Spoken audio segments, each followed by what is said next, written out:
ಈಗ ತಾವಾಗಲೇ ಸರೋಜಿನಿ ಮಹಿಷಿ ವರದಿ ಬಗ್ಗೆ ಮಾತನಾಡಿದ್ರಿ. ಸರೋಜಿನಿ ಮಹಿಷಿ ವರದಿಯನ್ನು ಕೊಟ್ಟು 40 ವರ್ಷ ಪೂರ್ಣ ಆಯಿತು. 84ರಲ್ಲಿ ಕೊಟ್ಟಿದ್ದು, ಈಗ 2024ರಲ್ಲಿ ಇದ್ದೀವಿ. ಹೌದು. ಈಗ ಎಲ್ಲ ಪಕ್ಷದ ಸರ್ಕಾರಗಳು ಕೂಡ 40 ವರ್ಷದಲ್ಲಿ ಬಂದು ಹೋಗಿವೆ.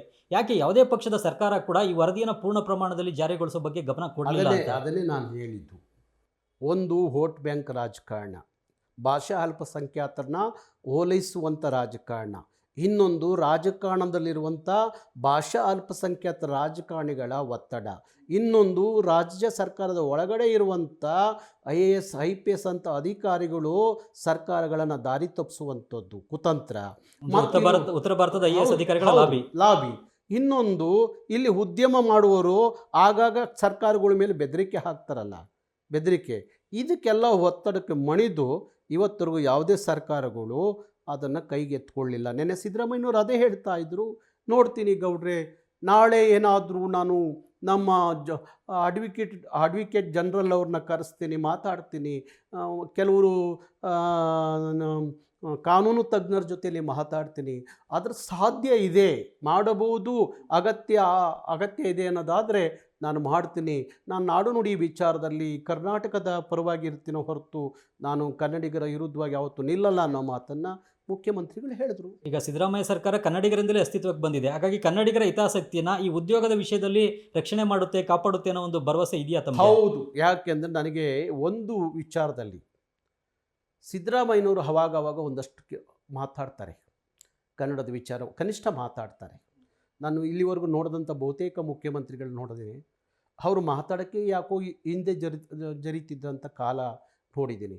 ಆದರೆ ಸಿದ್ದರಾಮಯ್ಯನವರು ಕನ್ನಡದ ವಿಚಾರ ಬಂದಾಗ ಒಂದಷ್ಟು ಗುಡುಕ್ತಾರೆ, ಮಾತಾಡ್ತಾರೆ, ಕಾಳಜಿ ಇದೆ, ಕಳಕಳಿ ಇದೆ. ಹಾಗಾಗಿ ಅವರ ರಾಜಕಾರಣ ಮೂಲವೂ ಅದೇ ಆಗಿತ್ತು. ಕನ್ನಡ ಕಾವಲು ಸಮಿತಿಯ ಅಧ್ಯಕ್ಷರಾಗಿ ರಾಜಕಾರಣ ಪ್ರವೇಶ ಮಾಡಿದಂಥ ಸಿದ್ದರಾಮಯ್ಯನವರಿಗೆ ಎಲ್ಲ ಒಂದು ಕಡೆ ಕನ್ನಡದ ಪ್ರೀತಿ ಇದೆ, ಕನ್ನಡದ ಮಕ್ಕಳ ಪ್ರೀತಿ ಇದೆ. ಮತ್ತು ಅವರು ಚುನಾವಣೆ ಸಂದರ್ಭದಲ್ಲಿ ಅದನ್ನು ಹೇಳಿಕೊಂಡಿದ್ದಾರೆ, ನಾವು ಕರ್ನಾಟಕದ ಪರವಾಗಿರ್ತೀವಿ, ಕನ್ನಡಿಗರ ಪರವಾಗಿರ್ತೀವಿ, ಕನ್ನಡದ ಪರವಾಗಿರ್ತೀವಿ ಅಂತ ಹೇಳಿ ಅವರು ಹೇಳಿಕೊಂಡಿದ್ದಾರೆ. ಹಾಗಾಗಿ ಸಿದ್ದರಾಮಯ್ಯನವರಿಗೆ ನಾನು ಅದನ್ನೇ ಹೇಳಿದೆ, ಯಾರು ಮಾಡ್ತಾರೋ ಬಿಡ್ತಾರೋ ಗೊತ್ತಿಲ್ಲ, ನಿಮ್ಮ ಕಾಲದಲ್ಲಿ ಇದು ಆದರೆ ನಮ್ಮ ಮಕ್ಕಳು ಎಲ್ಲ ಸಂದರ್ಭಕ್ಕೂ ನಿಮ್ಮ ಹೆಸರು ಹೇಳ್ತಾರೆ, ಆ ಕೆಲಸ ಮಾಡಿ ಅಂತ ಹೇಳಿದೆ. ಇಲ್ಲ ಗೌಡ್ರೆ, ನಾನು ನಿಮ್ಮ ಜೊತೆಲಿದ್ದೀನಿ, ಕನ್ನಡದ ಜೊತೆಲಿದ್ದೀನಿ, ನಮ್ಮ ಸರ್ಕಾರ ಅನ್ನೋ ಮಾತನ್ನು ಹೇಳಿದ್ದಾರೆ. ನೋಡೋಣ, ಕಾದು ನೋಡ್ತೀವಿ. ಈಗ ಕನ್ನಡ ಭಾಷೆಯಲ್ಲಿ ಓದಿದವ್ರಿಗೆ ಕರ್ನಾಟಕದಲ್ಲೇ ಉದ್ಯೋಗ ಸಿಗ್ತಾ ಇಲ್ಲ. ಈಗ ಕನ್ನಡದಲ್ಲಿ ಓದಿದ್ರೆ ವೇಸ್ಟ್ ಅನ್ನೋ ಮನೋಭಾವನೆ ಯುವಕರಲ್ಲಿ ಬಂದಿದೆ. ಮುಖ್ಯವಾಗಿ ಕನ್ನಡ ಮಾಧ್ಯಮದಲ್ಲಿ ಓದಿದರೆ ಬೆಲೆನೇ ಇಲ್ಲ ಅನ್ನೋ ಒಂದು ಪರಿಸ್ಥಿತಿ ಬಂದಿದೆ. ಯಾಕೆ ಕನ್ನಡಕ್ಕೆ ಬೆಲೆ ಇಲ್ವಾ ಕರ್ನಾಟಕದಲ್ಲಿ?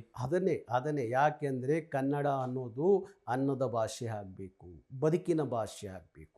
ಯಾವಾಗ ಒಂದು ಭಾಷೆಯನ್ನು ಎಲ್ಲರೂ ಗೌರವಿಸ್ತಾರೆ, ಎಲ್ಲರೂ ಪ್ರೀತಿಸ್ತಾರೆ, ಎಲ್ಲರಿಗೂ ಅಗತ್ಯ ಇದೆ ಅನಿಸುತ್ತೆ ಅನ್ನೋದಾದರೆ ಆ ಭಾಷೆ ಉದ್ಯೋಗದ ಭಾಷೆ ಆದಾಗ, ಆ ಭಾಷೆ ಅನ್ನದ ಭಾಷೆ ಆದಾಗ, ಆ ಭಾಷೆ ಬದುಕಿನ ಭಾಷೆ ಆದಾಗ ಎಲ್ಲರೂ ಸಹ ಅದನ್ನು ಪರಿಗಣಿಸ್ತಾರೆ. ಕನ್ನಡ ಅನ್ನದ ಭಾಷೆ ಆಗ್ತಾ ಇಲ್ವಲ್ಲ ಅಂತ ಆಗಬೇಕು ಅಂತ ನಾವು ಈಗ ಹೇಳ್ತಿರೋದು. ಯಾಕೆಂದರೆ ರಿಸರ್ವೇಷನ್ ಅನ್ನೋದೇ ಅದು ರಿಸರ್ವೇಷನ್ ಅನ್ನೋದೇ ಅದು ಕನ್ನಡಿಗರಿಗೆ ಕೊಡಬೇಕು ಅಂದಾಗ ಕನ್ನಡಿಗರು ಸಮೃದ್ಧವಾಗಿ ಬದುಕನ್ನು ಕಟ್ಟಿಕೊಂಡ್ರೆ ಕನ್ನಡ ಉಳಿಯುತ್ತೆ, ಕರ್ನಾಟಕ ಉಳಿಯುತ್ತೆ, ಕನ್ನಡಿಗರು ಉಳಿತಾರೆ. ಈಗ ಕನ್ನಡಕ್ಕೆ ಶಾಸ್ತ್ರೀಯ ಭಾಷೆ ಸ್ಥಾನಮಾನ ಸಿಗಬೇಕು ಅಂತ ತಾವು ಕೂಡ ಹೋರಾಟ ಮಾಡಿದ್ರಿ. ಸಿಕ್ಕ ಬಳಿಕ ಏನೇನು ಬದಲಾವಣೆ ಆಗಿದೆ ಅಂತ? ಅದು ಸರಿ ಬಳಸ್ಕೊಳ್ಳಿಲ್ಲ, ಅದನ್ನು ಪಕ್ಕದ ತಮಿಳುನಾಡು ಸರಿಯಾಗಿ ಬಳಸ್ಕೊಂತು. ನಾನು ಸುಮಾರು ಸಲ ಹೇಳಿದೆ ಮುಖ್ಯಮಂತ್ರಿಗಳಿಗೆ, ಒಂದಷ್ಟು ಭಾಷಾ ಬೆಳವಣಿಗೆಗೆ ಕನ್ನಡದ ಶಾಸ್ತ್ರೀಯ ಸ್ಥಾನಮಾನದಲ್ಲಿ ನೀವೇನು ಮಾಡ್ತೀರಿ, ಕಾರ್ಯಕ್ರಮದ ಏನು ಮಾಡ್ತೀರಿ, ಏನೇನು ನಿಮ್ಮ ಯೋಜನೆಗಳೇನು, ಅಜೆಂಡಾ ಏನು, ಅದನ್ನು ಪ್ರತಿ ವರ್ಷ ತಮಿಳುನಾಡು ಕೊಟ್ಟು ಅಲ್ಲಿಂದ ಬರುವಂಥ ಹಣವನ್ನು ತಗೊಂಡು ಭಾಷೆಯ ಬೆಳವಣಿಗೆಗಾಗಿ ಅದು ಉಪಯೋಗ ಪಡಿಸ್ಕೊಂತು. ಆದರೆ ನಮ್ಮ ಕರ್ನಾಟಕದ ರಾಜಕಾರಣಿಗಳಿಗೆ ಅದೆಲ್ಲ ಅರಿವೇ ಇಲ್ಲವಲ್ಲ. ಅದು ಕೇಳಿ ಹೇಳಿ ನಾವು ಸಾಕಾಗೋದು, ಆ ಅರಿವು ಇಲ್ಲ, ಆ ಕಾಳಜಿನೇ ಇಲ್ಲ ಅವರಿಗೆ.